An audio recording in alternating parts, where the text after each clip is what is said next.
उस दिन लोगों के बढ़ जाने से और एक साथ इतने लोगों के कदम ताल की वजह से इस ब्रिज के टूटने की सबसे ज्यादा संभावना जताई जा रही है। अब इसे थोड़ा डिटेल में समझें तो आपने कभी ना कभी ये तो सुना ही होगा कि किसी भी ब्रिज पर सेना के जवान कदम मिलाकर मार्च नहीं करते हैं। आखिर ऐसा क्यों कहा जाता है? इसमें फिजिक्स की रेजोनेंस की थ्योरी काम करती है, लेकिन फिजिक्स ना पढ़ने वाले भी इस पहलू को आसानी से समझ सकते हैं। पहले जान लीजिए कि इंग्लैंड में 1825-26 के समय में सस्पेंशन ब्रिज बनने शुरू हो गए थे। 5 साल बाद ही ब्रिटिश सेना की एक टुकड़ी पुल से होकर गुजरी और ब्रिज ढह गया। सेना ने आदेश जारी किया कि पुल पार करते समय जवान अब मार्च नहीं करेंगे।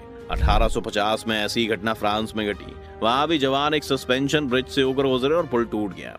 बता दें कि इस हादसे में बड़ी संख्या में जवानों की मौत हुई। वजह तलाशी गई और फिजिक्स ने रहस्य खोला। इस एक आम उदाहरण की मदद से समझें तो घड़ी का पेंडुलम तो आपने देखा ही होगा।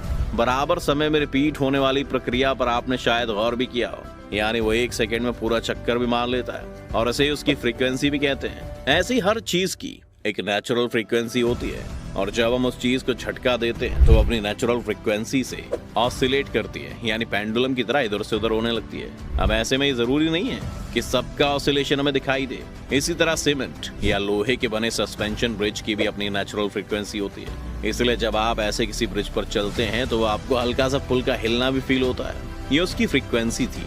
लेकिन जब कई लोग एक साथ उस पुल पर चलने लगते हैं तो उनके पैरों की आवाज से निकलने वाली फ्रीक्वेंसी पुल की फ्रीक्वेंसी के बराबर हो जाती है। और यही आती है बात फिजिक्स की कि जब 2 बराबर फ्रीक्वेंसीज मिलती हैं तो जो ऑसिलेशन अब थोड़ा हो रहा था वो बहुत बढ़ जाएगा और पुल बहुत बार दाएं बाएं हिलने लगेगा।